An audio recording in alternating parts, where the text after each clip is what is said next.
কারো কারো সন্তান, কারো কারো স্ত্রী হাসরের দিন তোমাদের দুশ্মনী করবে। সন্তানের মামলায় জেল খাটবে, জাহান্নামী হবে হাজারো বাবা। স্ত্রীর মামলায় জাহান্নামী হবে হাজারো স্বামী। ফাহজারুহুম, আল্লাহ কয় সুতরাং তাদের ব্যাপারে দুনিয়ায় সতর্ক হইয়া থাকো, সাবধান হইয়া চলো। কিছুক্ষণ আগে ইব্রাহিম খলিল আহমদি ওয়াজ করেছে, সন্তান আলেম বানাইলে বাবার মাথার মাঝে নূরের টুপি হবে। করছে না? ভুলে গেছেন নাকি? আমি তো আস্তে আস্তে শুনছি। সন্তান কোরআন পড়লে বাবা পুরস্কার পাবে, মা পুরস্কার পাবে, এমন হাদিস আছে না নাই? মাথায় নূরের টুপি, জুহু আহসানু মিন জুইশ শামস, ওই নূরের তাজের উজ্জ্বলতা হবে সূর্যের চেয়ে বেশি। সন্তান যদি ভালো হয়, মা বাবা পুরস্কার পায় নূরের তাজ। এখন সন্তান যদি খারাপ হয়, ওই খারাপের জন্য বুঝি কোনো তিরস্কারের ব্যবস্থা নাই। পুরস্কার যেহেতু আছে, তিরস্কারও নিশ্চয়ই আছে। আমার ভাইয়েরা, হাজার হাজার বাবা সন্তানের মামলায় জেল খাটবে। কোরআনে পাওয়া যায় কিছু সন্তান আল্লাহর আদালতে বাবার বিরুদ্ধে মামলা দেবে।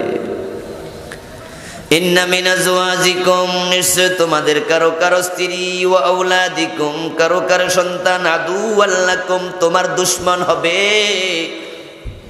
এই বক্তব্য আমার না আল্লাহর? কথা বলেন, আমার না আল্লাহর? আল্লাহর কথা কখনো বেঠিক হয়? আল্লাহর কথায় কোনো ভুল হয়? সন্তান যে দুশমন হবে, স্ত্রী যে দুশমন হবে, আল্লাহ যে বলতেছেন তাতে কোনো সন্দেহ আছে? সেই সন্তান যেন আমাদের না হয়, আমাদের না হয়, আমাদের না হয়। এখনই সন্তানের বাবারা সতর্ক হওয়া দরকার আছে না নাই? যদি না হও নামাজি বাবা, তোমার নামাজ তোমাকে জান্নাত পর্যন্ত পৌঁছাতে পারবে না। বেনামাজি সন্তান হাসরের দিন বাবার বিরুদ্ধে মামলা করে বলবে, প্রভু আমার বাবা আমাকে যদি নামাজ শিখাতো, তাহলে আমি তো বেনামাজি হওয়ার কথা না। বয়স যখন 7 বছর নামাজের আদেশ করো, বয়স যখন 10 হয় নামাজ না পড়লে পিটাও। কিন্তু আমার বাবা আমারে পিটায় নাই। আমি ইন্টারমিডিয়েটে পড়তাম, এসএসসিতে পড়তাম, যুবক যুবতী বয়সে ছিলাম। ঠিকই বাবা ফজরের নামাজে মসজিদে গেছে, আমার কম্বলটা আরো ভালো করে আমার গায়ে টাইনা দিয়া গেছে। আমারে যদি সাথে তুলে নামাজি বানাতো, আজকে আমি জাহান্নামী হওয়ার কথা না। তাহলে আমি যে বেনামাজি হইয়া জাহান্নামে যাচ্ছি, আমার বাবার অপরাধ আছে না নাই? কু আনফুসাকুম ওয়া আহলিকুম নারা, আল্লাহ কোরআনে বলেন জাহান্নাম থেকে তুমি নিজে বাঁচো, তোমার পরিবার পরিজনকেও বাঁচাও। আদেশটা কার?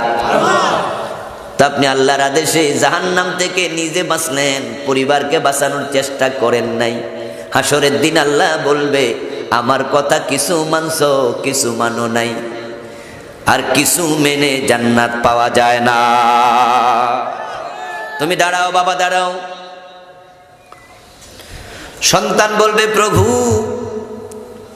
ক্লাস 9 বছর ইংরেজিতে 28 পেয়েছিলাম।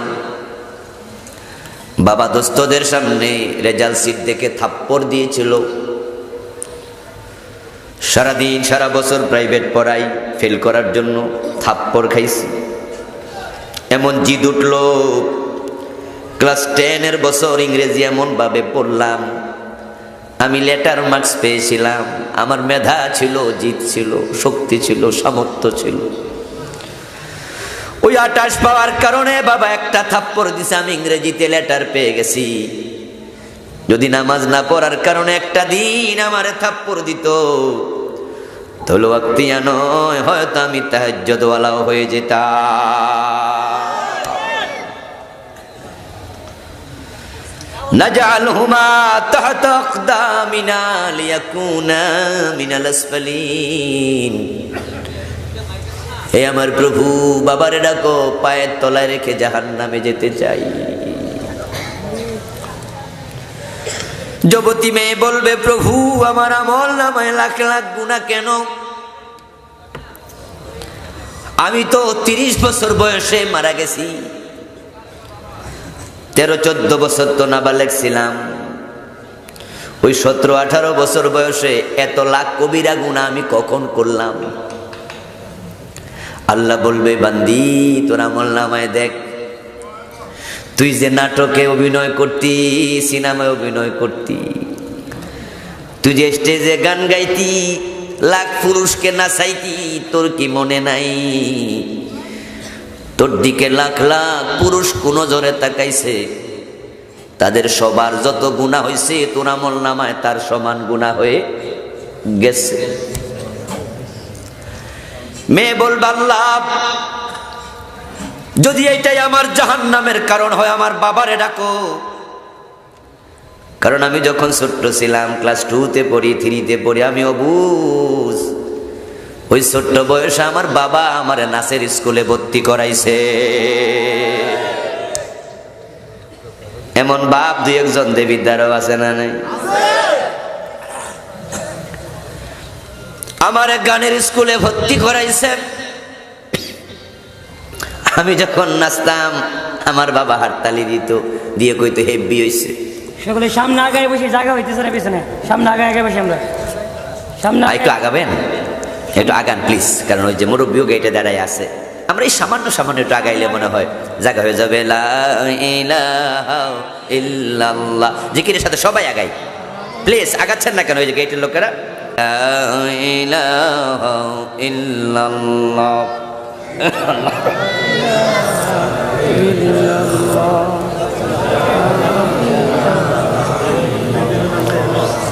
লা ইলাহা ইল্লাল্লাহ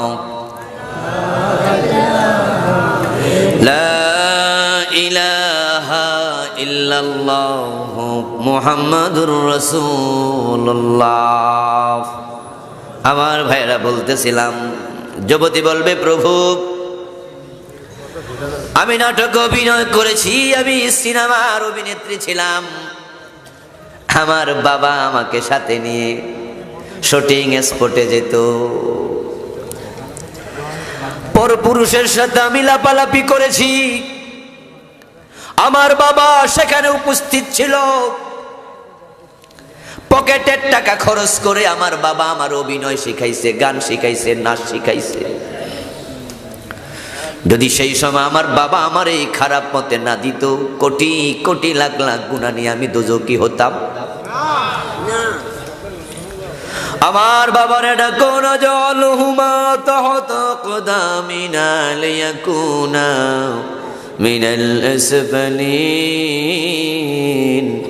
আমি একা জাহান্নামে কেন যাব? আমার বাবারে পায়ের নিচে রেখে জাহান্নামে যেতে চাই। এটা কোরআনের আয়াত। হাসরের মাঠে আমরা কেউ এখন উপস্থিত হই নাই, আমরা তো মরি নাই, হাসর তো দেখি নাই, কিন্তু হাসরের চিত্রটা কেমন হবে ওই চিত্র পুরোপুরি আলোচনা কোরআনে আছে না না? যুবতী বলবে, প্রভু আমার আমল নামায় 20,000, 50,000, 1 লাখ কবিরা গুনাহ, এতটা তো হওয়ার কথা না, কেন হলো? আল্লাহ বলবে, ও আমার বান্দি, তুই যে বোরকা ছাড়া কলেজে যাইতি, হাই স্কুলে যাইতি, ইউনিভার্সিটি পড়তি, তোর কি মনে পড়ে না রাস্তার 2 পাশে কত যুবক তোর দিকে তাকাইছে? তোর দিকে যেন মানুষ আরো বেশি করে তাকায়, তাই তোর সুন্দর ঠোঁটটাকে তুই লিপস্টিক দিয়ে আরো সাজাইয়া বাইর হতি। রাস্তার পাশে দাঁড়ানো মানুষগুলো তোর দিকে যেন লুলুপ দৃষ্টিতে তাকায়, তাই তুই সুন্দর চেহারাকে আরো বেশি করে বিভিন্ন রকমের সৌন্দর্যের কসমেটিক ব্যবহার করে চেহারাটাকে লাল বানায় তুই বের হতি। তোর সৌন্দর্য হরা যেন মানুষ দেখে, তাই তুই তোর জামাটাকে মশারি বানায় ফেলছস। জামা পরছিস, শাড়ি পরছস, এরপরও গায়ের পশম দেখা যায় এমন জামা কাপড়ও আছে না না? প্রতিটা নজরে একটা করে কবিরা গুনাহ হয়েছে। যে তাকাইছে খারাপ দৃষ্টিতে তার, আর যতজন তাকাইছে তোর একা হইছে সবার পরিমাণ সমান গুনাহ। আল্লাহর সামনে মেয়েটা তখন বলবে, খোদা আমার গায়ের জামাটা তো আমার টাকায় কিনি নাই, এটা কিনে দিছে আমার বাবা। বৈশাখীতে শাড়ি কিনে দেয়, বৈশাখীতে শাড়ি কিনে দেয়। ওই বৈশাখী সাজে সেজে রাস্তায় বের হয় তোমার মেয়ে, পিঠ দেখায়া পেট দেখায়া আর নাভির নিচে কাপড় পরে। এলাকার কত হাজার যুবকের কবিরা গুনাহগার বানাইছে তোমার মেয়ে। ওই শাড়িটা বাবা তুমি কিনে দিয়েছো, তোমার মেয়ের গায়ের জামাটা তুমি কিনে দিয়েছো। যেই জামাটা সিলানোর সময় এখানে 3 ইঞ্চি ফাঁকা, পিছনে 5 ইঞ্চি ফাঁকা রেখেছে। ফিট তো নয়, মনে স্টেডিয়ামের মতো খোলা রাখছে। কত সুন্দর সুন্দর সুন্দরী যুবতী বের হচ্ছে, পুরুষ তাকাচ্ছে। আমার বাবা যদি আমাকে কন্ট্রোল করত, আমি সুন্দরী ছিলাম, বাবা তো দেখেছে, বাবা তো অন্ধ ছিল না। বাবা দেখেছে আমার দেহে সৌন্দর্যগুলো কেমনে আস্তে আস্তে করে যৌবনে বিকশিত হয়েছে। বাবা যদি আমাকে ছোটকাল থেকে বোরকা পড়তে বাধ্য করত আর আমি পর্দা করে চলতাম, এত কবিরা গুনাহ আমার আমল নামায় জড়ো হতো না। আপনারাই বলুন তো, কথার মাঝে যুক্তি আছে না নাই? আলা কুল্লুকুম রাইন ওয়া কুল্লুকুম মাসউলুন আন রাইয়াতিহি। তোমরা প্রত্যেকে দায়িত্বশীল, অধীনস্থের ব্যাপারে আল্লাহর কাছে জবাব দিতেই। ও বাবারে ডাকো, প্রভু বাবারে ডাকো, পায়ের তলা রেখে জাহান্নামে যেতে চাই। ওই মেয়ের মামলায় বাবা ধরা খেয়ে যাবে, হাজি ধরা খেয়ে যাইবা, ও নামাজি ধরা খেয়ে যাইবা। স্ত্রী মামলা দেবে স্বামীর বিরুদ্ধে, আমার স্বামী, আমি অনেক সুন্দরী ছিলাম, আমারে আরো সাজায়া গোজায়া স্বর্ণ গহনা অলংকার যা আছে সব পরায়া, আমাকে বিউটি পার্লারেও সাজায়া, আমার মোটরসাইকেলের পিছনে বসায়া তারপরে স্বামী এলাকায় ঘুরছে। এমন স্বামী নামের আসামি আছে না না? বউ নিয়ে এবার কেটে যাইবা ঠিক আছে, কিন্তু তোমার বউ সেজে গুজে কারে দেখাইতে চায়? তুমি সাথে আছো। ও স্বামী, তুমি এত নির্লজ্জ কেন? তোমার স্ত্রীর সৌন্দর্য আল্লাহ দিয়েছে শুধু তোমার জন্য, ঠিক না? কিন্তু বেহায়া স্বামী বউটারে সাজায়া গোজায়া তারপরে আবার বউকে নিয়ে মার্কেটে যায়, হাসপাতাল যায়, অফিসে যায়, কমিউনিটি সেন্টারে বিয়া খাইতে যায়। ওই বিয়ের অনুষ্ঠানগুলাতে যাওয়ার পরে দুঃখে কলিজা ফাইটটা যাওয়ার উপক্রম হয়। বিয়ের অনুষ্ঠান একটা সুন্নাতের অনুষ্ঠান, কথা ছিল রহমতে ভরপুর থাকবে, অথচ বিয়ের অনুষ্ঠানগুলোতে রহমতের ফেরেশতা নামার জায়গা পায় না।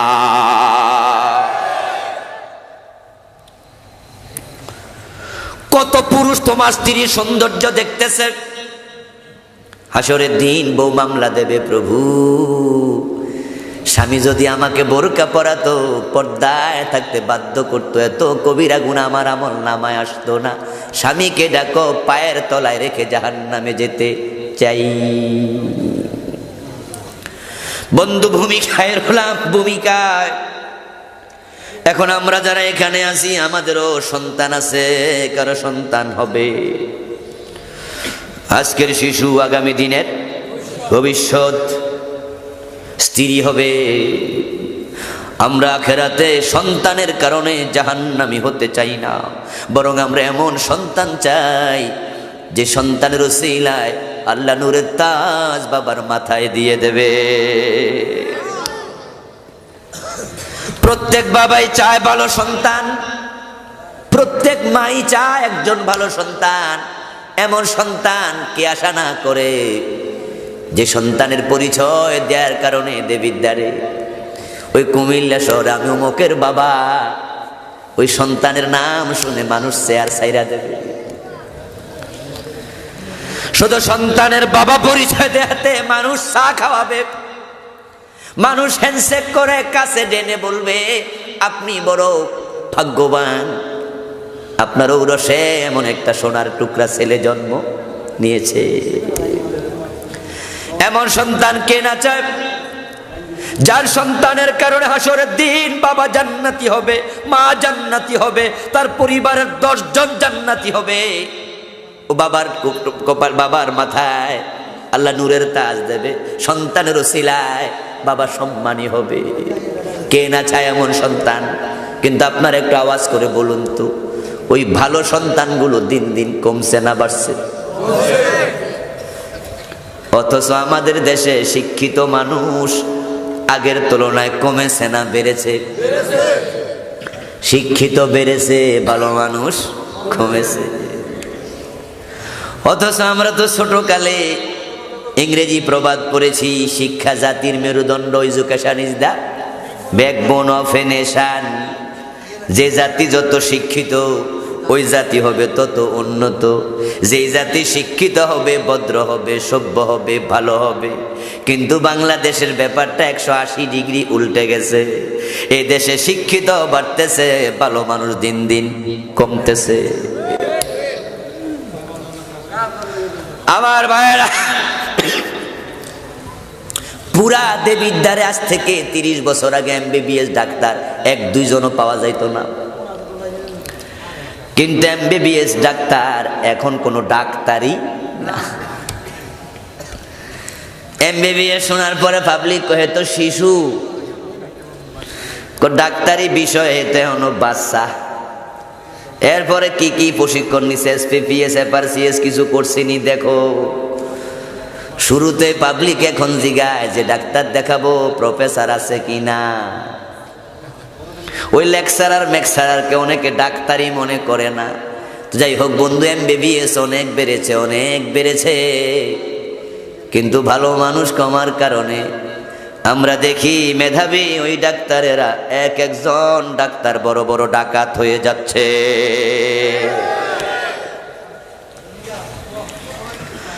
ভালো মানুষ কমার কারণে শিক্ষিত মানুষগুলো ডাক্তার হচ্ছে।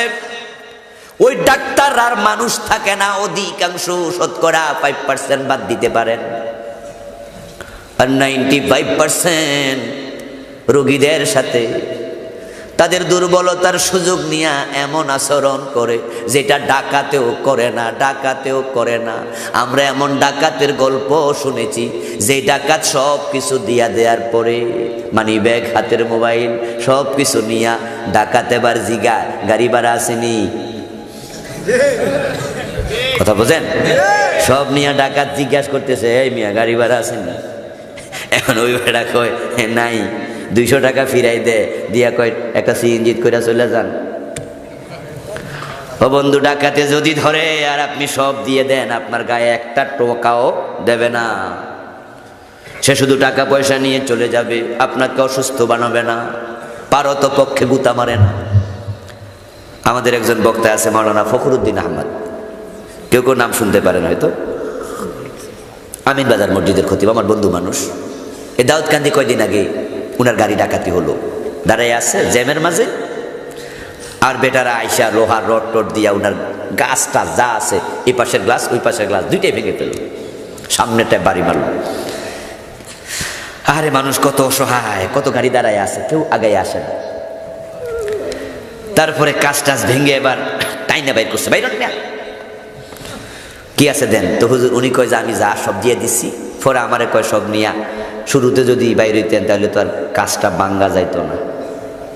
এই যে কাজটা আমরা বাংলাম, লস হইয়া গেল না, তো ভবিষ্যতে ধরলে আগে দিয়ে দিয়ে বাইরে যাই, উপদেশ দেয় এবং দুঃখ প্রকাশ করে যে আমরা আপনার গাড়ির কি ভাঙছি, কাজ ভাঙছি, লস করছি। আমার শুরুতে দিয়ে দিলে গায়ে হাত দেয় না, টাকা নেই, অসুস্থ বানায় না।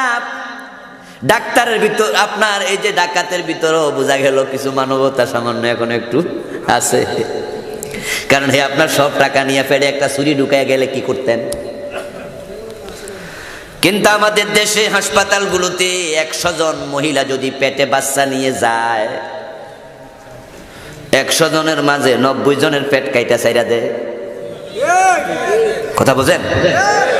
নরমালি কোন ডেলিভারি ওরা বোঝেই না, গেলে দেরি পেট কাইটা দেয়। অথচ আজ থেকে 20-30 বছর আগে আমরা যারা আছি এখানে 6 জন 7 জন 10 জন ভাই বোন আমাদের আছে না নাই? আমাদের মার তো সিজার লাগে নাই। এখন বাচ্চা হয় দুইটাই সিজার হয়, একটাই সিজার। আমার বন্ধু আপনারা বলুন তো, সৃষ্টির যে একটা সিস্টেম আছে, ওই সিস্টেমটা কিয়ামত পর্যন্ত আল্লাহ নিজে নিয়ন্ত্রণ রেখে চালাবেন। মানুষ যদি ব্যতিক্রম করে তারা গজবে পড়বে, যেটা আমরা পড়ছি। বলুন তো, জঙ্গলে বাঘ বাচ্চা জন্ম দেয়, আগে যেমন দিত এখনো দিচ্ছে। এই আধুনিক যুগে বাঘের কোনো সিজার লাগে? সিংহের? একটা হাতি বাচ্চা যখন দেয় জন্মের সাথে সাথে 2.5 থেকে 3 মণ ওজন হয়। ওই হাতির সিজার লাগলো না। আপনাদের বাড়িতে গাভী বাচ্চা দেয়, গাই গরু বাচ্চা দেয়, বছর একটা, সিজার লাগছে কয়টা? কথা কয় না কেন? গাই গরুর বাচ্চা দেয় না? বাচ্চাকে আগে ছোট হয়ে গেছে? আগে সমান আছে না নাই? তো সিজার লাগে না কেন? একটা ছাগলে বাচ্চা কয়টা দেয়? সিজার লাগছে কয়টা? হীন প্রাণী কুত্তা কুকুর 60টাও বাচ্চা দেয়, সিজার লাগছে কয়দিন? তো মানুষের লাগবে কেন? এটা তো সিস্টেমের মাঝে পড়ে গেছে। যেই সিস্টেমে বাঘিনী বাচ্চা দেবে, ওই সিস্টেমে হাতি দেবে, ওই সিস্টেমে গরু দেবে, ওই সিস্টেমে আপনার কুত্তা দেবে, বিড়ালে দেবে, ছাগলে দেবে। তো মানুষ একই সিস্টেম, এখানে সিজারটা করতে আইলো। চিকিৎসা বিজ্ঞান আগাইছে, তাই যদি কোনো কারণে কখনো একবারে কমপ্লিকেটিভ ব্যাপার হয়ে যায়, কঠিন ব্যাপার হয়ে যায়, তাহলে শতকরা 1-2টা সিজার যদি লাগে, চিকিৎসা বিজ্ঞান করুক, আমাদের আপত্তি নাই। ডাক্তার যদি বলে নরমাল সিজারের কোনো অবস্থা নাই, সেটা ভিন্ন 2-1টা হোক। কিন্তু আমরা দেখি 2-4টা ভালো, বাকি 90টাই কাটে। এর পিছনে একটাই কারণ, ডাক্তারদের বড় টাকা দরকার। নরমাল ডেলিভারিতে 5,000, পেট কাটলে 20,000। তাই শুধু টাকাই নেয় না, ওই মহিলাটাকে চিরদিনের জন্য রোগী বানায়া সারে। শিক্ষিত বাড়তেছে, ইঞ্জিনিয়ার হচ্ছে। আগে শুধুমাত্র একটা ইঞ্জিনিয়ারিং ইউনিভার্সিটি ছিল, নাম ছিল বুয়েট। আর এখন বুয়েট, সুয়েট, রুয়েট, কুয়েট, ডুয়েট, মুয়েট, শুধু কইতে থাকবেন আপনি। শুনছেন না আপনারা? রুয়েট, কুয়েট, চুয়েট শুরু হয়েছে। ইঞ্জিনিয়ারিং বিশ্ববিদ্যালয় অভাব নাই। যখন বুয়েটের পাশ দিয়ে কখনো দুপুর বেলায় হেঁটে যাই, ছাত্রছাত্রীরা যখন ইউনিভার্সিটি ছুটি হয়, বের হয়, তখন জানালা খুলে মাঝে মাঝে ওদেরকে নয়ন ভরে দেখি। কারণ বুয়েটে চান্স পায় তারা দেশের মাঝে শ্রেষ্ঠ মেধাবী যারা। ওই ছেলে মেয়েগুলাকে দেখি যে মাটির উপরে দেশের শ্রেষ্ঠ মেধাবী সন্তানগুলো হাঁটতেছে। কিন্তু কষ্ট লাগে তখন যখন দেখি এই শিক্ষিত মেধাবীরা ইঞ্জিনিয়ার হইয়া এখন আর রড দেয় না, রডের বদলে বাঁশ দিচ্ছে। বাঁশ দিয়া বিল্ডিং বানাইতেছে, বাঁশ দিয়া ব্রিজ বানায়, বাঁশ দিয়া রাস্তাও বানায়। এজন্য এখন প্রবাদ হইছে, রডের বদলে বাঁশ, পরীক্ষা দিলে পাস। এক সাবজেক্ট পরীক্ষা দেয় না, হেও A+ পায়, এমন ঘটনাও আছে না নাই? পত্রিকা বললাম, এক সাবজেক্ট পরীক্ষায় দেয় নাই। বন্ধু A+ পাইছে, জিগা A+ কি? কই আমি জানি না, A+ পাইছে। স্বাধীনতা দিবস কবে? 21শে ফেব্রুয়ারি। কস কি রে? এই 21শে ফেব্রুয়ারি কি হয়েছে? বঙ্গবন্ধু মারা গেছে। ইন্টারমিডিয়েটে পড়ে অবাক, ও বন্ধু এমন শিক্ষিত সন্তান হচ্ছে যারা মানুষ হচ্ছে না। এই যে আমরা ভালো সন্তান কম পাচ্ছি, শিক্ষিত বেড়েছে, ভালো মানুষ কমেছে। একটা সময় ছিল যখন 5 ভাই, 4 ভাই, 6 ভাই, 10 ভাই বাবার মৃত্যুর আগে ফ্যামিলি আলাদা করতো না, যৌথ ফ্যামিলিতে থাকতো। বাবা যদি বুড়া হইয়া মৃত্যুর আগে কল্পনা করে, শখ করে যে আমি আমার সন্তানদেরকে আলাদা করে দেখে যেতে চাই। সন্তানদেরকে নিয়ে মিটিংয়ে বসলে সন্তানরা বলতো, বাবা তুমি আসো, যতদিন আমরা একসাথে থাকতে চাই। বাবা যদি জোর করে ভাইদেরকে আলাদা করতো, ছোট ভাই বড় ভাইয়ের গলায় ধরে কাঁদতো, ভাই তুমি বুঝে আমার আলাদা কইরা দিলা। আর এখন ভাই ভাইরে না, সন্তানেরা বাবা আমারেও আলাদা করে দেয়। জাহাঙ্গীর ইউনিভার্সিটির প্রফেসর এখন থাকে বৃদ্ধ নিবাসে, সাভারে ওল্ড হোমে থাকে। পত্রিকায় সাক্ষাৎকার দেখলাম, জাহাঙ্গীরনগরের প্রফেসর ছিল, অবসরে গেছে। ছেলে থাকে জার্মানি, মেয়ে থাকে আমেরিকায়, দুজন অনেক বড় শিক্ষিত। মা গেছে মরে, বাবার খবর নেয়ার সময় আর নেই। ওই বুড়ো বাবা কই থাকবে, থাকার জায়গা নাই। সন্তানদেরকে সব দিয়া লেখাপড়া করাইছে, নিজে একটা প্লাটও কিনে নাই, বেতনের টাকা সব দিয়া পড়াইছে। অবসরে যাওয়ার পরে এখন সন্তান তো আর খবর নেয় না। ওই টাকা দিয়া ওল্ড হোমে থাকে, ওখানে মাসে মাসে ওদেরকে পে করে কোন রকমে জীবনকাল পার করছে। এমনও হতে পারে ওই বাবা ওই ওল্ড হোমে মারা যাবে, সন্তান জানাজার নামাজেও আসবে না। শিক্ষিত বাড়ায় কি লাভ? মানুষ তো বাড়ছে না। হাত পা চক্ষু কর্ণ নাসিকা থাকলে মানুষ হয় না। মানুষ হওয়ার জন্য মানবীয় গুণাবলী দরকার আছে না নাই? আমার মুসলমান ভাইয়েরা, আমরা একটা সময় দেখতাম সন্তানেরা মা বাবা ছাড়া বুঝতো না। ভাই আমার, এখনো এমন দেখা যায় বিয়ার আগ পর্যন্ত মা ছাড়া বোঝে না। কিন্তু সময়কাল এমন যাচ্ছে, একটা মাইয়া বিয়া করাই দিলে বউ ছাড়া আর বোঝে না, বোঝে না। বুড়া বাবা রিক্সা চালানো লাগে, 3 সন্তান আছে, বাবা মার খোঁজ নেয় নাই। কয়দিন আগেও ফার্ম গেটে উঠলাম, একবারে দাড়িগুলো পাকা, গালটা ভিতরে ঢুকে গেছে। দেখলাম মুরব্বির দাঁত নাই, দাঁতগুলো পড়ে গেছে। রিক্সায় উঠতে মন চাইছিল না, যে বুড়া মুরব্বির কান্দে উঠিটা কেমনে। পরক্ষণে ভাবলাম, যদি এইভাবে আমরা সবাই এড়াইয়া যাই, বেটা তো বিকাল বেলা রিক্সার জমাটাও দিতে পারবে না। উঠলাম, চাচা বাড়ি কই? উত্তরবঙ্গে। বয়স কত? কই 80-র মতো, 80 বছরের মতো। এই বয়সে রিক্সা চালান, ছেলে মেয়ে নাই? কই আছে বাজান, 3টা ছেলে আছে। তো খোঁজ নেয় না, কোরা তো নিজেরাই নাকি চলতে পারে না, বিয়ে করাইছি, এখন আমরা বুড়া বুড়ি আছি, খোঁজার নেয় না। বিয়ের আগ পর্যন্ত মা বাবা চিনে, বিয়ের পরে ভুলে যায়। এমন জালেম সন্তান আগের তুলনায় কমছে না বাড়ছে? ও বন্ধু, তামাম বাংলাদেশে নাস্তিক পাওয়া যাইতো না। তাসলিমা নাসরিন একাই নাস্তিক ছিল, দেশ থেকে পলানো লাগছে। আহমদ শরীফ নাস্তিক ছিল, মুখ বুঝে থাকা লেগেছে। দাউদ হায়দার নাস্তিক ছিল, দেশ থেকে পালানো লেগেছে। কিন্তু দিন দিন নাস্তিক এখন এমন বাড়তেছে, বছর 3-4 আগে শাহবাগের মোড়ে হাজার হাজার নাস্তিক জড়ো হয়েছে। মনে আছে না নাই?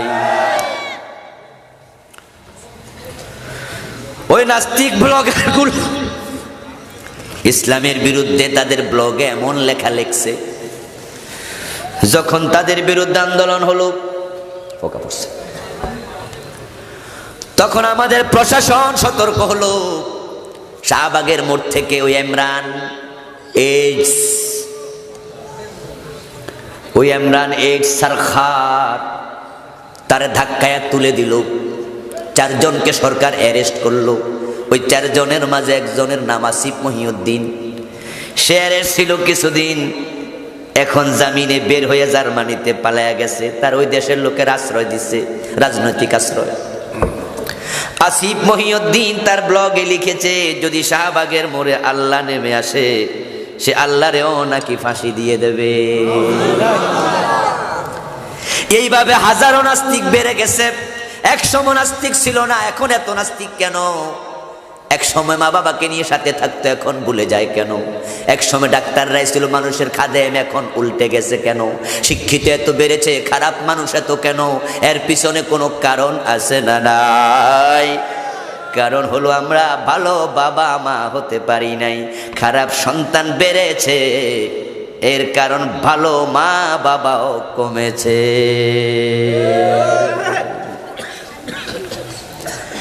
আমার ভাইয়েরা, ভালো সন্তান চাইলে পাওয়া যায় না, পাওয়া যায় না।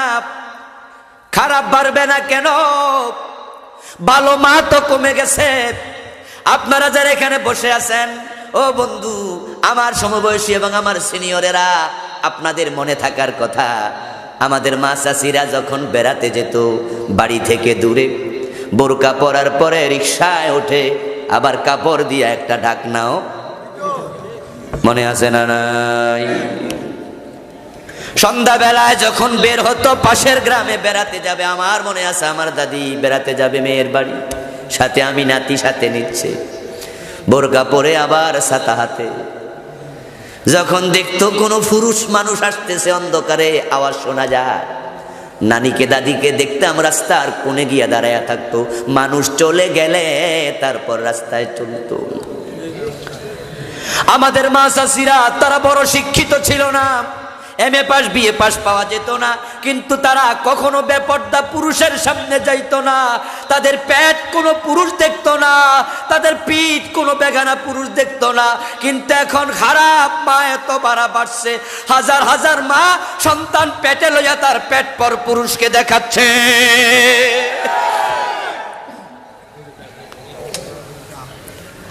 আমার ভাই শিক্ষিত বেড়েছে, কিন্তু পর্দাওয়ালা অনেক কমে গেছে।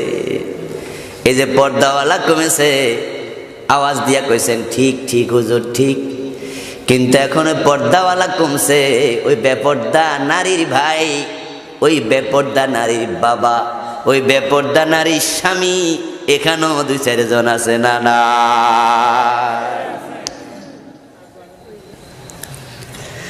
আপনারা যারা ভালো সন্তান চান, তাদেরকে কিছু দায়িত্ব পালন করতে হবে। বিখ্যাত আরবি প্রবাদ, ইন্নাকা লা তাজনি মিনাশ শাওকিল ইনাব, তুমি যদি কাঁটাওয়ালা গাছ রোপণ করো, ওই কাঁটাওয়ালা গাছ থেকে আঙ্গুর ফল আশা করা যাবে? তাল গাছ লাগায় আম হয় না, জাম গাছ লাগায় কাঁঠাল হয় না। ভালো বাবা মা হইয়া দায়িত্ব পালন না করলে ভালো সন্তান আশা করা যায় না। এজন্য ভালো সন্তান আপনারা যারা চান, শরীয়ত সন্তানের যে হকগুলো আমাদের উপরে দিছে, বাবা মার উপরে কিছু দায়িত্ব দিছে, ওই দায়িত্বগুলো পালন করতেই হবে। আজকে তো হাজার হাজার বাবা দায়িত্বই জানে না দায়িত্ব কি। হাজার হাজার মা শুধু সন্তান জন্ম দিচ্ছে, কেমনে মানুষ করে তা জানেই না। আমার ভাই, ড্রাইভিং না শিখে গাড়ি চালাইও না, তাহলে মানুষ মারবা। জোরে একটু বাতাস করো। ডাক্তারি না শিখে রুগী দেখতে যেও না, রুগী মারবা। সন্তানের দায়িত্বগুলো না জেনে বিয়ে করতে যেও না। তুমি বিয়ে করলে তোমার বিয়ের কারণে খারাপ সন্তান সমাজটা ভরে যাবে।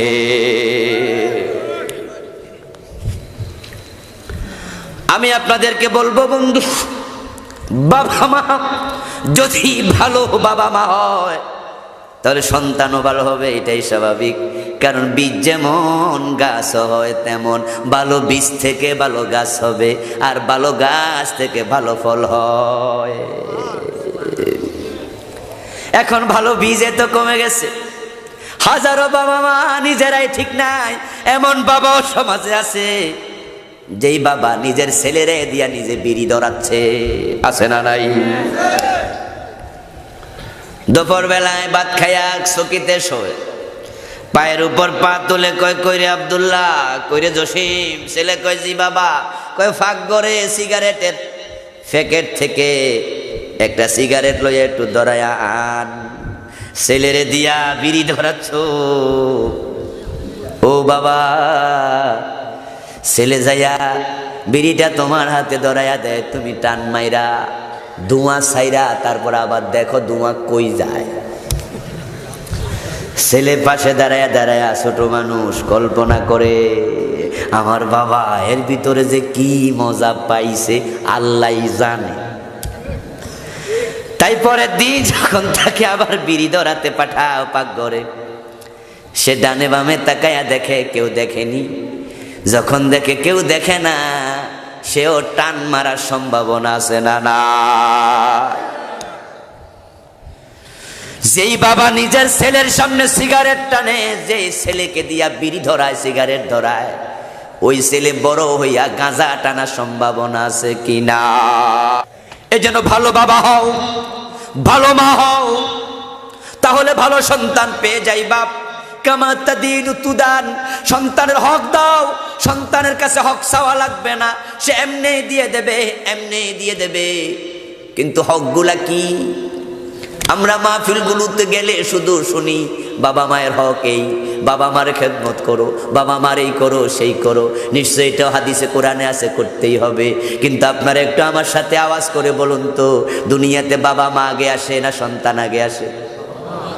কথা বলতে হবে। কে আগে আসে? তাহলে দায়িত্বটা আগে পালন করা উচিত কার? কিন্তু আমরা মাহফিলগুলোতে শুধু সন্তানের দায়িত্ব করতেছি, এই বেটা বাবারে খাওয়া, বাবারে খাওয়া, মারে খাওয়া। এখনো বাস্তব কাম হয় না। ওই যে কইছিল হুজুর তাবিজ দিছিলাম, বাচ্চা প্রস্রাব করে বিছনায়, এখন তাবিজ দেওয়ার পরে বড়টাই করে। বুঝেন নাই? তাবিজ দিছিলাম কি লেগা? হ্যাঁ, প্রস্রাব ছোটরা বন্ধ করতে, তাবিজ দেওয়ার পরে বড়টা চলতেছে। আমাদের ওয়াজগুলো অ্যাকশনে কেন যাচ্ছে না, সেটাই ফাইন্ড আউট করা দরকার। ভালো ডাক্তার যখন চিকিৎসা করে, এক সপ্তাহ জ্বর ছিল, ওষুধ দিছে, এক সপ্তাহ পরে আসার পরে কয় জ্বর 1 ডিগ্রি বেড়ে গেছে।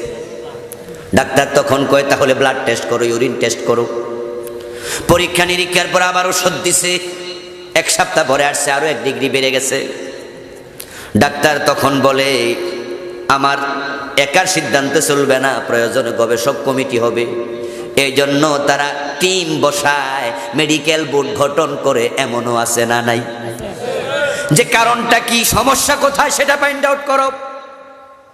কিন্তু না, যখন 100 ডিগ্রি জ্বর ছিল তখনও নাফা এক্সট্রা দিছে, 101 ডিগ্রিতে গেছে, পরের সপ্তাহ আবার নাফা এক্সট্রা দিছে, 103 ডিগ্রি গেছে, আবার নাফা এক্সট্রা দিছে, একই ওষুধ চালাচ্ছে। ডাক্তারটা ঠিকঠাক ওষুধ দিচ্ছে তো? কথা কয় না আমার ভাই? ডাক্তারের চিকিৎসার মাঝে ভেজাল আছে না নাই? যোগ্যতার মাঝে ঘাটতি আছে না নাই? ও মিয়া ডাক্তার, তুমি পাইছো নাফা এক্সট্রা, এটাই দিচ্ছ, তুমি কি জানো না জিমেক্স দে বাইর হইছে? ঠিক না ঠিক? হাই অ্যান্টিবায়োটিক যে আছে, তুমি কি জানো না? তুমি পাইছো নাফা, দিচ্ছ নাফা, ঘটনা কি? তোমার হাতে যদি এই রোগী থাকে লাগাতার 3-4 সপ্তাহ, তার ম্যালেরিয়া, কলেরা, ডায়রিয়া, ডেঙ্গু সহ বিভিন্ন রকমের রোগ আরো বাড়ার সম্ভাবনা আছে না নাই? এগুলা না হইলেও টাইফয়েড হওয়ার সম্ভাবনা অনেক বেশি। এখন আমরা তো 46 বছর ওয়াজ করছি, সিনেমা বন্ধ করো, কিন্তু পারলো না। সিনেমা বন্ধ হলো না, বরং সিনেমা হল এখন আর লাগে না। জি বাংলা স্টার জলসার কারণে মুসলমানের ঘরগুলো সিনেমা হল হয়ে গেছে।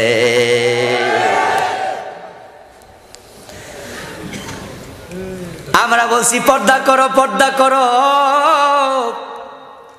মেয়েরা এখন পর্দা করছে না ছাড়ছে? বোরকা চাইরা থ্রি পিস, ওই থ্রি পিসে দেখতাম আমরা মেয়েরা ওড়না দিয়া মাথাটাকে শরীরটা ডাকতো, আস্তে কইরা ওড়নাটা গলায় চলে আইছে। ঠিক না ভাই? ঠিক। মাথায়ও নাই, বুকের উপরেও নাই। আর ইদানিং দেখা যায় থ্রি পিস আউট, এখন টু পিস। ঢাকায় গিয়ে দেখবেন বাড়িদারা, ধানমন্ডি, গুলশান, উত্তরায় হাজার হাজার মুসলমানের মেয়ে এখন ওড়নাটাই পরে না। আমার বন্ধু যে পায়জামাটা পরে ওই পায়জামাটা ছোট হইতেছে, ফোলাফানেরটা নিচে যায়, মেয়েদেরটা। কথা ছিল পুরুষের টাকনুর নিচে পায়জামা পরা কি হারাম। এখন ছেলেরা প্যান্ট পরতে পরতে এমন নিচে নামায়